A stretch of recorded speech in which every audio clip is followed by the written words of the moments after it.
കുറച്ച് ദിവസം മുമ്പ് ഞാൻ ഇതൊരു ക്ഷേത്രവുമായി ബന്ധപ്പെട്ടിരിക്കുന്ന ഒരാളാണ്. അപ്പോൾ ക്ഷേത്രത്തിൽ ഞാൻ ഇങ്ങനെ പോകുമ്പോൾ ഒരു കുട്ടി ദീപാരാധന സമയത്ത് ആ നടുക്ക് ഭാഗത്ത് നിന്ന് ഇങ്ങനെ ഭഗവാനെ തൊഴുന്നു.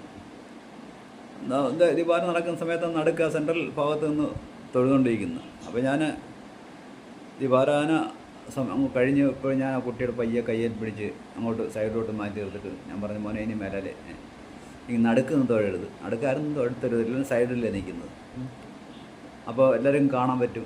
പിന്നെ അത് മാത്രമല്ല, ഞാൻ മറ്റൊരു കാര്യം ആ കുട്ടിയോട് പറഞ്ഞു കൊടുത്തെന്ന് പറയുന്നത്, നമ്മൾ ദീപാരാധന ഇത് മാത്രം നമ്മൾ വിചാരിക്കുന്നതും ഇത് തന്നെയൊക്കെയാണ് വിചാരിക്കുന്നത്. ഒരു പക്ഷേ നടുക്ക് നിന്ന് തൊഴുത്ത് കഴിഞ്ഞാൽ പുറകിരിക്കുന്ന ആൾക്കാർ കാണാൻ പറ്റത്തില്ല എന്നൊക്കെ ഉള്ള ധാരണയായിരിക്കും നമുക്കും ഉള്ളത്.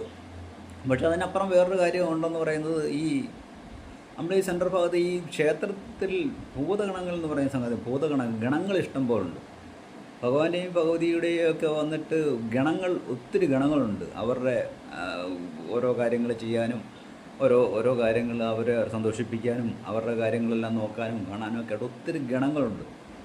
അപ്പോൾ ആ ഗണങ്ങളെല്ലാം ഭഗവാനെ ചുറ്റിപ്പറ്റി ഇങ്ങനെ നിൽക്കുന്ന, ഭഗവാനെയും ഭഗവതിയും ചുറ്റിപ്പറ്റി നിൽക്കുന്ന ആൾക്കാരാണ്. അപ്പോൾ അവർ ഈ ദീപാരാധന സമയത്താണ് ഭഗവതിയും ഭഗവാനും ഒക്കെ ഒത്തിരി സന്തോഷത്തിലിങ്ങനെ ഇരിക്കുന്ന ഒരു സമയമെന്ന് പറയുന്നത് ദീപാരാധന സമയമാണ്. അപ്പോൾ ഈ ദീപാരാധന സമയത്താണ് ഈ ഭൂതഗണങ്ങൾ എല്ലാം അങ്ങോട്ടും ഇങ്ങോട്ടും യാത്ര ചെയ്യുന്നത്, അങ്ങോട്ട് പോവുകയും വരികയും ഒക്കെ ചെയ്തുകൊണ്ടിരിക്കുന്ന സമയമാണ് ദീപാരാധന സമയത്ത്. അപ്പോൾ ഈ സമയത്ത് നമ്മളിങ്ങനെ അതിൻ്റെ നടുക്ക് കയറി ഇങ്ങനെ നിന്ന് കഴിഞ്ഞാൽ നമുക്ക് പിന്നെ ഈ ഗണങ്ങളിൽ തന്നെ പലവിധം ഗണങ്ങളുണ്ട്. ചിലർ നല്ല സ്വഭാവമായിരിക്കും, ചിലർ ശാന്തരായിരിക്കും, ചിലർ ദേഷ്യക്കാരായിരിക്കും, ചിലർ ആഹാരപ്രിയരായിരിക്കും, ചിലർ അങ്ങനെ വ്യത്യസ്തങ്ങളായ ഗണങ്ങളാണ്. ഓരോ മനുഷ്യൻ്റെ സ്വഭാവം അനുസരിച്ച് തന്നെ ഗണങ്ങളുടെയും സ്വഭാവത്തിന് ഒത്തിരി വ്യത്യാസമുണ്ട്. ചിലപ്പോൾ നല്ല ആൾക്കാരും, ചില മോശമായിരിക്കും, ചിലപ്പോൾ ദേഷ്യക്കാരായിരിക്കും, ചില വെട്ടത്തിൽ കൊണ്ട് പോകുന്നവരായിരിക്കും. അങ്ങനെ ഓരോ സൈസ് ഗണങ്ങളാണുള്ളത്. അപ്പോൾ ഇതെല്ലാം അങ്ങോട്ടും ഇങ്ങോട്ടും നമ്മൾ പോകുമ്പോൾ നമ്മൾ നടുക്ക് കയറി നിന്ന് കഴിഞ്ഞാൽ നമ്മളെ മുട്ടിത്തട്ടിയൊക്കെ പോയി കഴിഞ്ഞാൽ ഇത് പിന്നീട് നമ്മുടെ ജീവിതത്തിൽ ഒത്തിരി ദുഃഖങ്ങളും പ്രയാസങ്ങളും ഒക്കെ ഉണ്ടാകും.